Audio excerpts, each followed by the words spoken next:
everyone, and welcome to Journey with the Kellers. My name is Amanda Keller, and today we are back in the Keller kitchen. So today we are going to be making something from Cooking with Deadpool, the cookbook. And today's recipe is called Boxing Day bread, okay? So basically, this is a fairly easy recipe. It does suggest using a stand mixer, and then we'll go into using parts with your hands if you want. I am going to use the stand mixer through the whole process, but I will tell you the parts when it says to use your hands. Reason why I'm not using my hands, inflammatory arthritis. Can't do that much kneading. Okay, so I'm going to use the Angsorum though today because I do not think my KitchenAid would handle this. So we're going to use the Angsorum. Should turn out fine. So let's get started. Okay, so the first thing you're going to need is just a small bowl.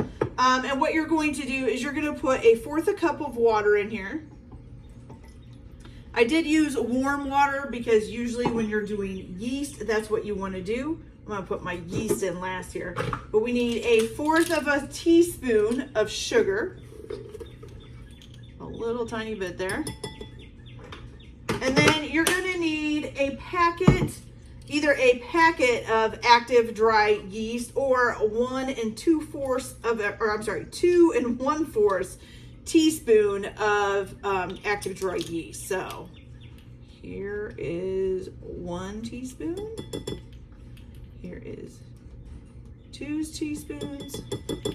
And then we just need 1/4. And then 1/4.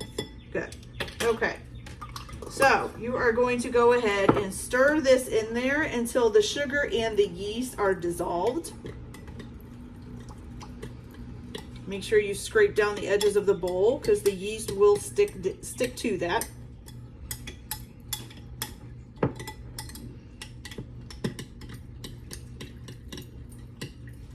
always think it's kind of hard to get yeast to dissolve because it kind of clumps up while you're doing this stuff. Oh, well, that's not good. Now I have a little bit of less yeast because I just spilled some on the counter. See if we can just get some of that back in there. Yes, my counters are clean. I did scrub them before I started this. Okay, there we go.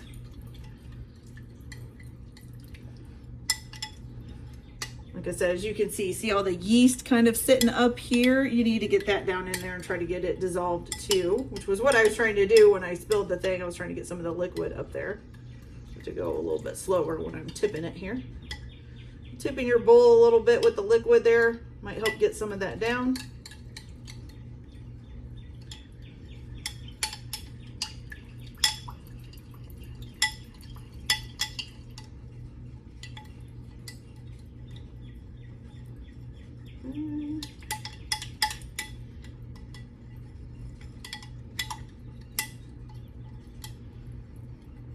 Almost there, it looks like. Almost got it all down in there. I'm not seeing any big clumps. Let's make sure we get this really good.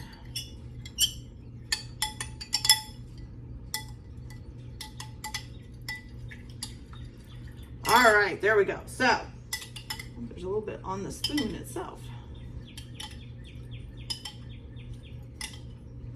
There we go. Okay, so now you're going to set that to the side for about 2 minutes. And while you're doing that, let me clean this up here because I got it before. There we go. Okay, so while that is sitting, you can go ahead and add the rest of your stuff into your mixer because you're going to add it all together and then add you can just add the yeast into it. So I will tell you this also takes, let's see, what was it? 4 tablespoons of salted butter melted, plus more for the pan. So make sure you have that ready, and then give me a minute and I'll be back and we'll get this started, you guys. So we're getting close to our yeast to have been sitting for 2 minutes, but we'll go ahead and add this other stuff first. Okay, so the first thing that you're going to need is 1 1/2 cups of all-purpose flour. I think I have enough in here to do 1 1/2 cups. If not, I've got another bag of flour, so that'll be good. Okay, so we're gonna put 1 cup and then 1/2 cup in.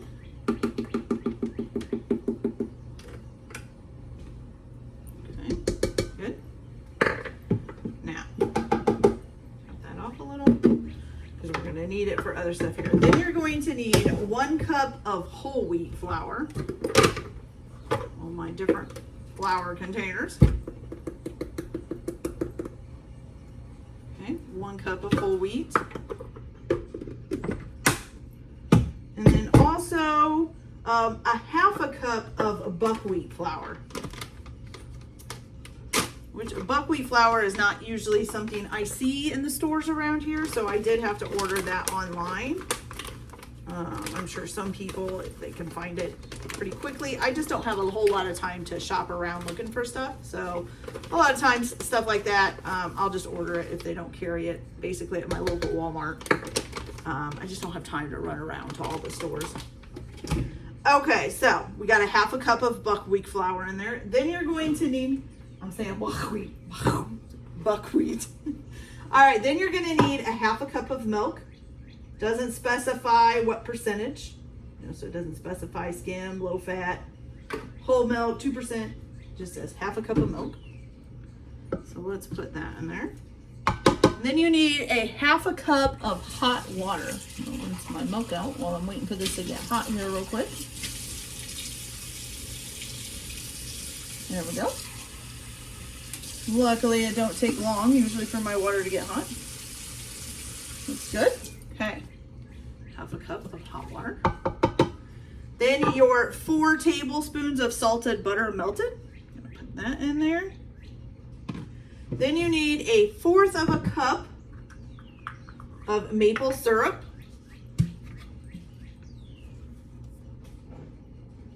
Ooh, almost spilled it there. 1/4 a cup in that.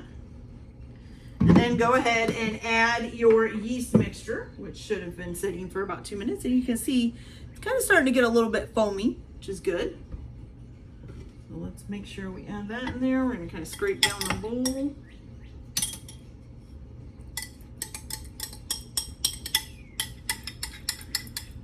Okay.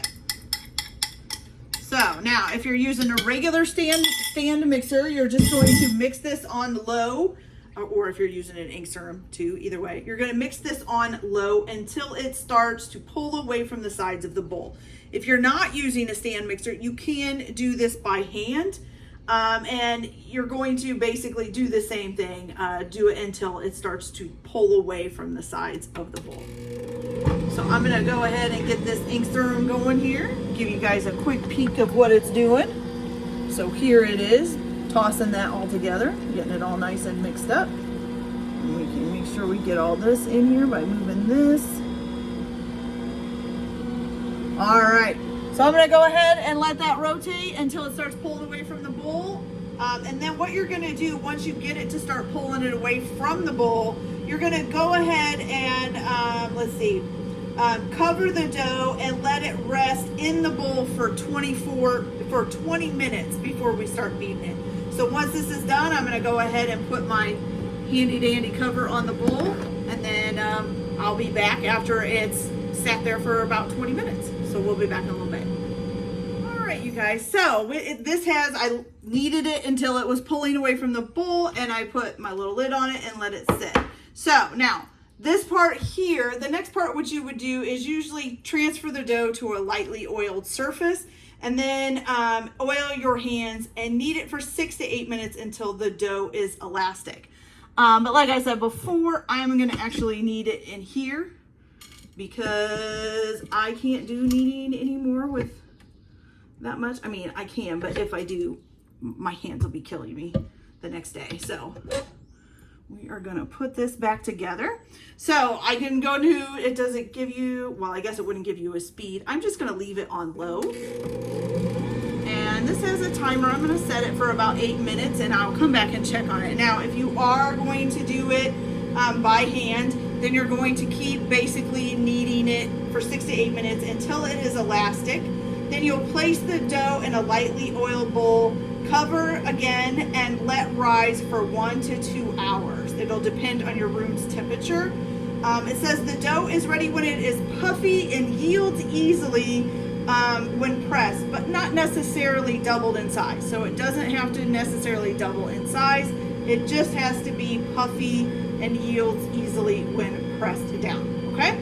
So I'm gonna go ahead and let this knead for about 6 to 8 minutes, and then I will cover up the bowl and let it sit for 1 to 2 hours, and then I will be back to show you how we get this ready for baking. Okay, so I'll be back in a little bit. All right, you guys, so our bread has only been sitting for about an hour, and it looks like it's ready to go. It is a very warm day out and our windows are open, so it makes sense that it's gotten done pretty quick. Okay, so your next part that you're gonna do is you're gonna need a 9x5 bread pan, and you're just gonna take some butter and just butter the pan up here.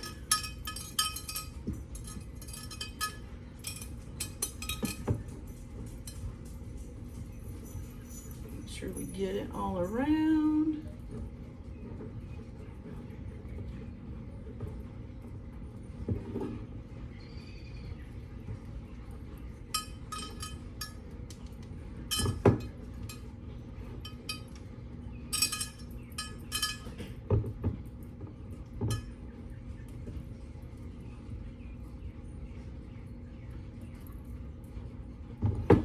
Okay, so we got that all nice and done. Let that butter out here. Wash our hands off. Okay, now, I can tell you that this dough is super sticky, so I would suggest anytime that you're going to be handling it that you need to definitely oil your hands or something. I'm just going to use some spray oil. And it says to oil the surface that you're going to be working on this with for a minute. So what it says to do is transfer to an oiled surface and shape into an 8-inch ball. I'm just going to oil my countertop here. It's going to be fun to clean up, but easiest way to do it, I think. Make sure we don't spray the book over here.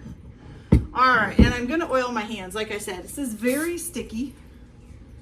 Spray a little on there, rub them together. There we go. Okay. So, and you're going to basically be deflating the dough as you're pulling it away from the pan. And so it did say to oil this bowl, and I did. I did take the dough out of here and oil it and put it back in, so that did help out some. There's still some sticking in here, so we'll try to get that out here. Okay. Okay, so we're supposed to try to shape it into a log. It's looking like a pretty good log already. Pretty simple there.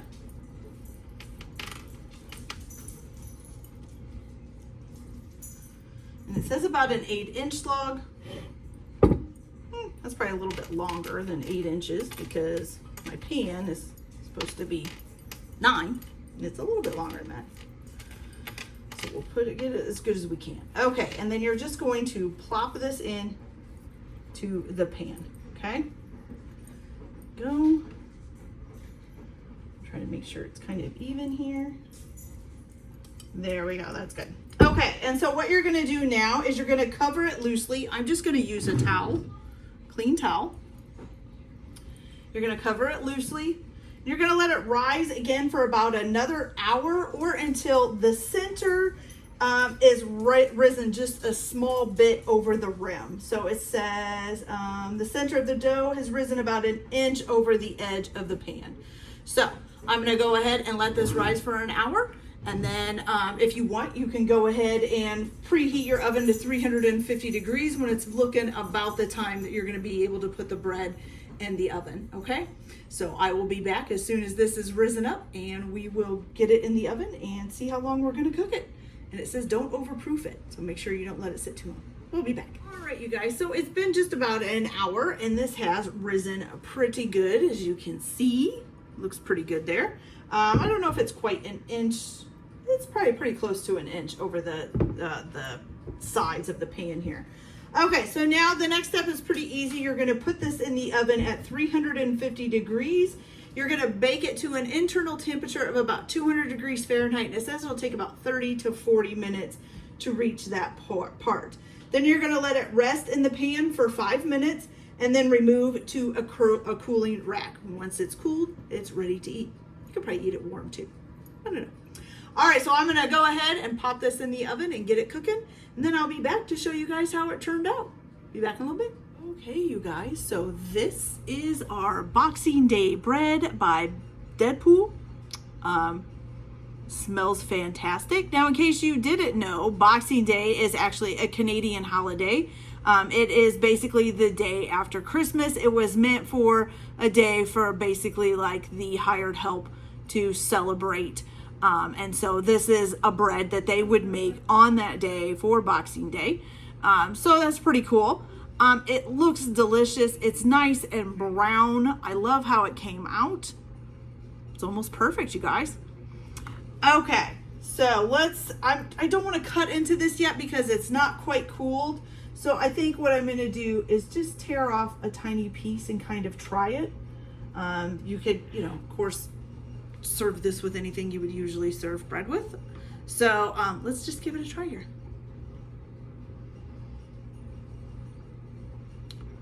Okay, you guys.